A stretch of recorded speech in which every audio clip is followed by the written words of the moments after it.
राहुल गांधींना गांभीर्याने घेणारे स्वतःचा वेळ वाया घालवतात. मुख्यमंत्र्यांच्या पत्नी अमृता फडणवीस यांचा राहुल गांधींवर निशाणा. मनोज जरांगे पाटील आज परभणी आणि बीडच्या मस्साजोग इथं भेट देतील. सोमनाथ सूर्यवंशी आणि संतोष देशमुख यांच्या कुटुंबियांची सांत्वनपर भेट घेतील. बीडचा पालकमंत्री कोण असेल याचा निर्णय आम्ही तिघं मिळून घेऊ, मुख्यमंत्री फडणवीसांचं वक्तव्य.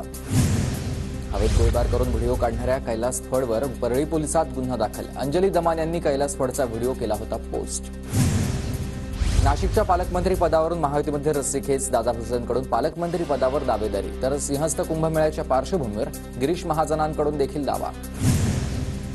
मी कधीही म्हटलं नाही की नाशिकचं पालकमंत्रीपद मला मिळावं. पालकमंत्री पदाबाबत कुठलाही आग्रही नाही आणि तेथील तिथे मी काम करेन. नाशिकच्या पालकमंत्री पदावर मंत्री गिरीश महाजन यांचं वक्तव्य.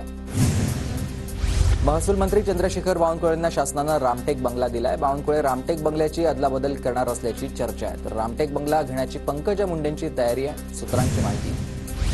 रामटेक बंगल्यामध्ये जे राहिले ते मुख्यमंत्री झाले. मी मंत्रिपदापेक्षाही मोठ्या पदावर जाईन, लिहून ठेवा. दीपक केसरकरांकडून विश्वास व्यक्त. बंगले किंवा कार्यालय वाटपात कोणतीही नाराजी नाही आणि मंत्रिमंडळात सर्व मंत्री कामाला लागलेले आहेत. मंत्री संजय राठोड यांची माहिती.